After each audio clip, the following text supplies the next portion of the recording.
there was a village called Nkokon. Nkokon lived because of one thing, the river. The river curved like a silver snake around the village. It gave them fish, water to drink, water to cook, and water to bathe. The women washed clothes there, children played at the shallow end, farmers watered their crops from it. When someone was born, they carried the baby to the river and prayed. When someone died, they poured water back to the earth and said, "Go in peace."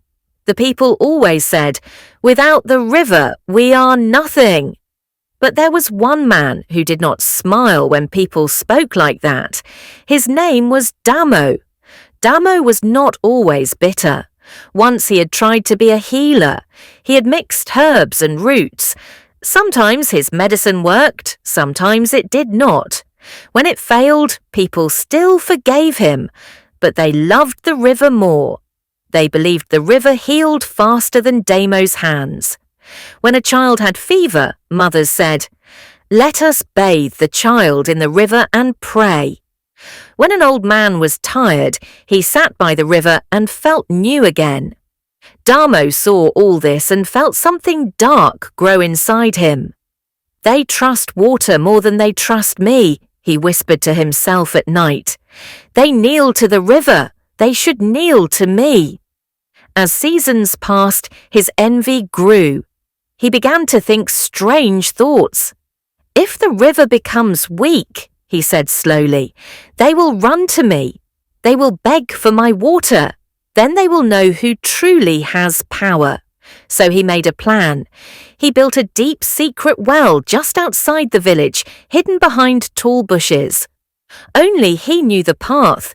He told people he was studying new herbs, but he was digging. When the well was ready, he smiled in the dark. "Soon," he said, "you will come to me in Nkokon, and you will pay." One hot night, when the moon was thin like a sharp knife, Damo went to his hut.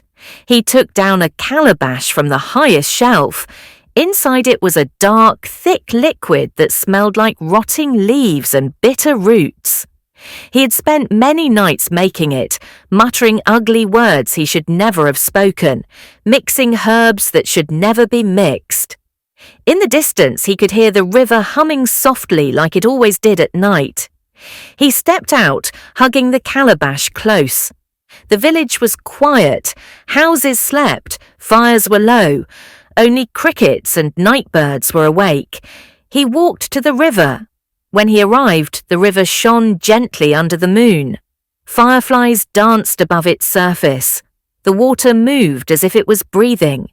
For a moment, Damo's heart shook. He remembered when his own mother had brought him here as a baby. He remembered her voice, "Spirit of the river, keep my child safe." He remembered drinking from it after long days in the sun.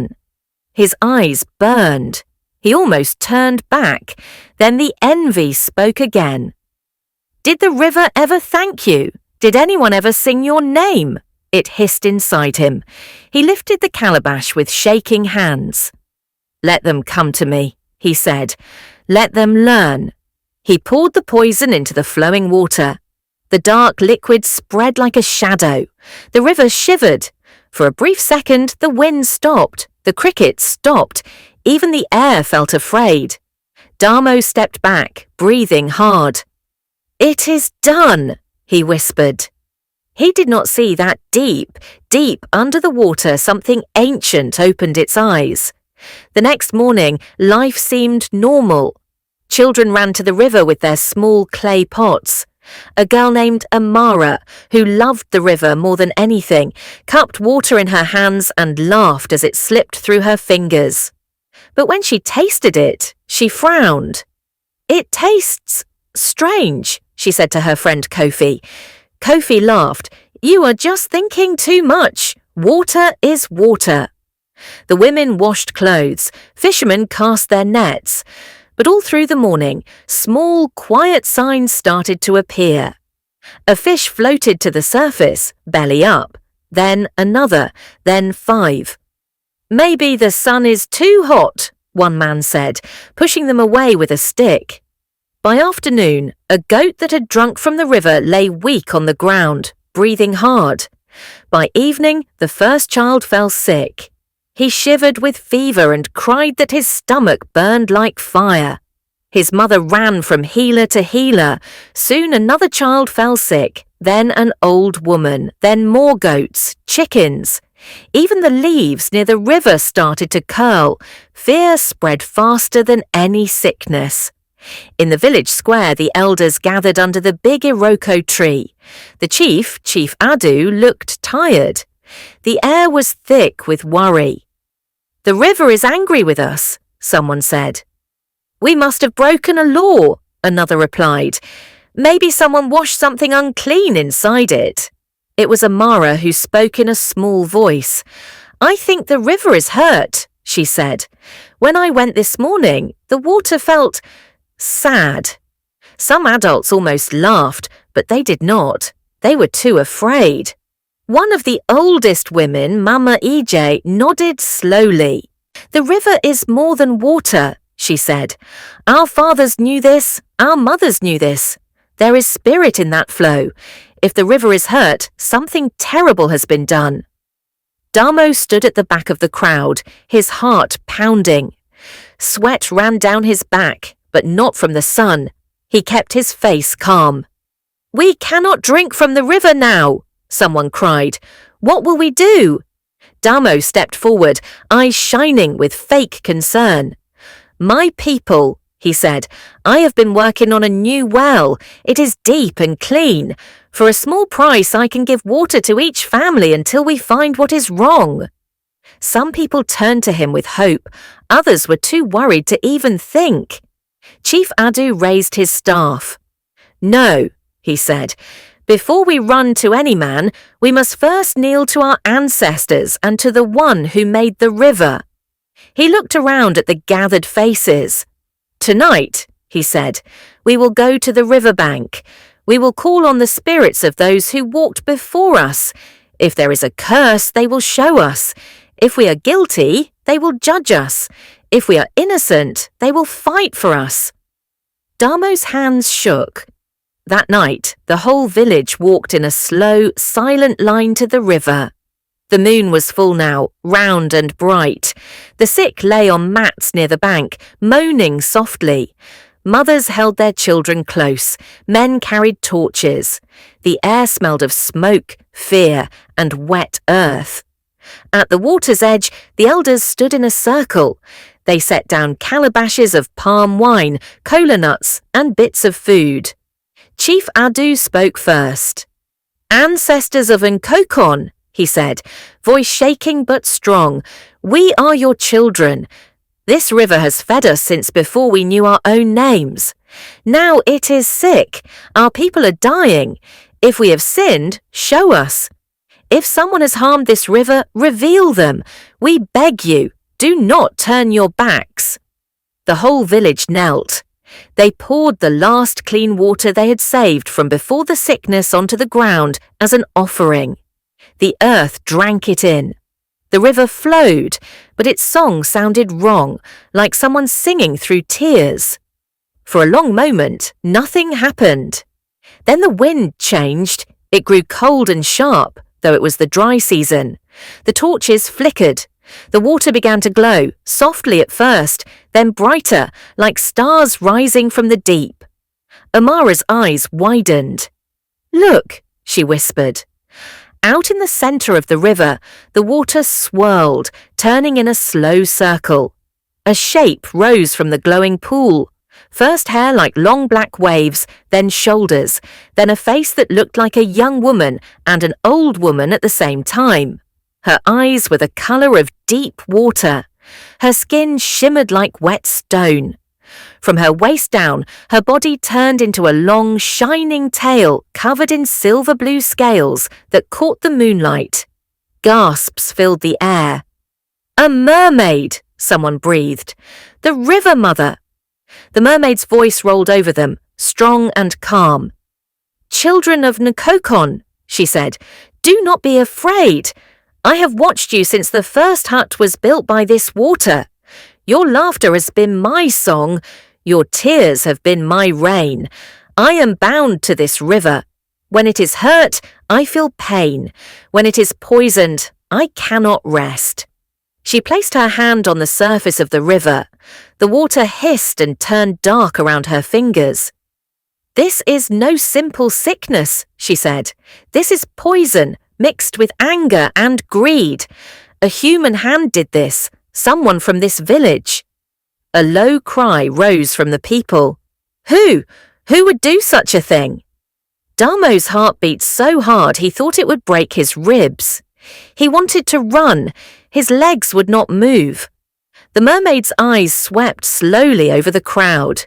It felt like her gaze could see through skin and bone, straight into each person's heart. Amara stared back at her, trembling but unable to look away. "Guardian," Chief Adu said, bowing low, "please cleanse the river. Our children are dying." "I cannot," the mermaid said softly. "Not fully, not yet. Magic cannot heal what humans keep wounding. The poison is not only in the water, it is in the heart of the one who did this. Until truth comes out, the river will remain in chains." She raised her hands. Water rose with them, forming little floating streams of light. "To heal the river, you must first cut the lie," she said. "You must face the one who betrayed you. You must choose justice, not revenge. Only then can I call the ancestors to help me cleanse this place." Silence fell. Then she spoke again. "Tomorrow, at sunrise, bring every villager to this river. Each one will put their hands into the water. The one who poisoned it will feel its pain. Their hands will burn, not with fire, but with the truth they tried to hide." She looked straight into the darkness where Damo stood. He felt cold all over. Had she seen him? Did she know? The mermaid lowered herself back into the glowing water. "Remember," she said, her voice fading, "the river is not yours to use. It is a living spirit. Respect the balance, or you will lose more than fish." Then she was gone. The river went dark again, but its song had changed. It sounded like a promise and a warning. That night, nobody slept. Some cried, some prayed, some sat in silence, holding the sick. Damo sat alone in his hut, shaking.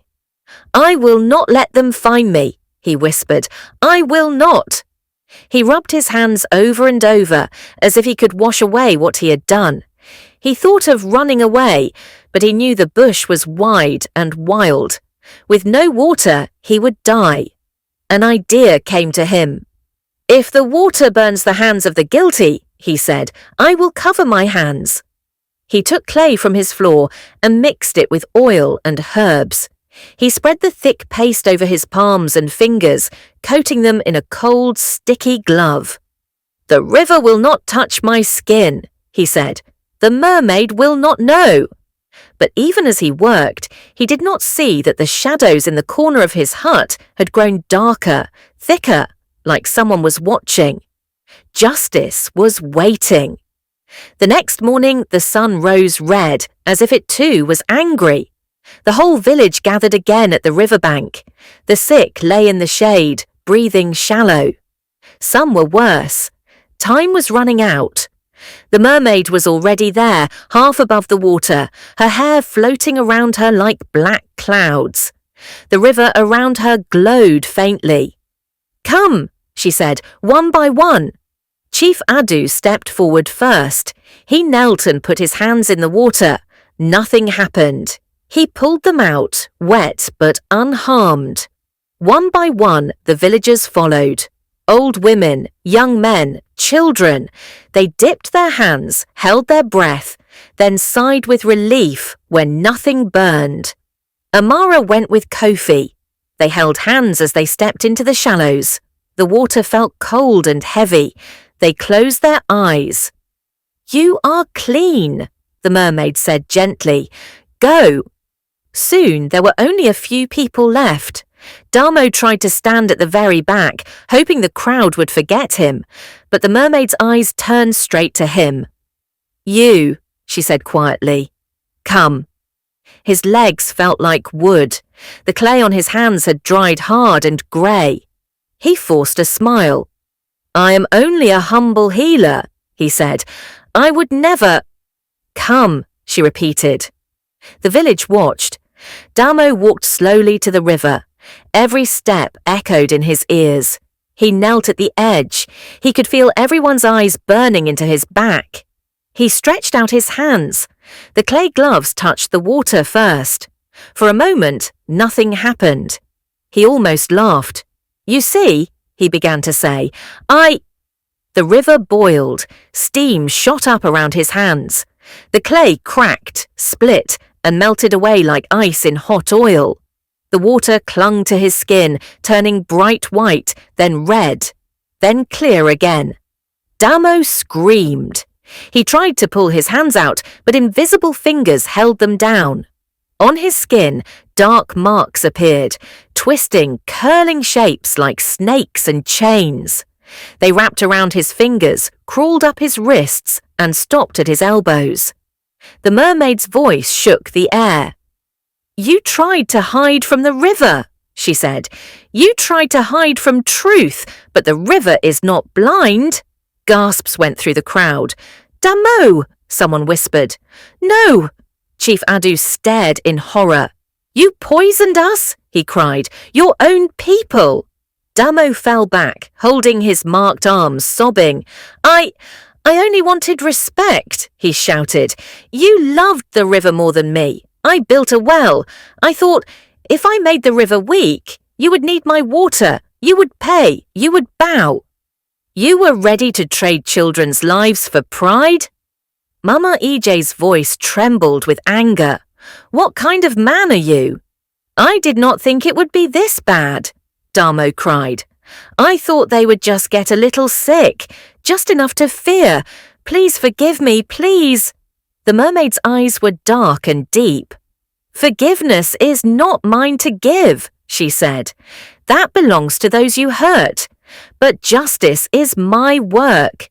These marks will never leave you. Everywhere you go, people will see what you did. You will never again drink from any river. Every time you try, the water will turn to poison in your mouth."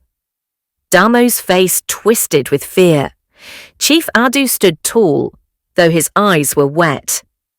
"Damo," he said slowly, "you cannot stay in Nkokon.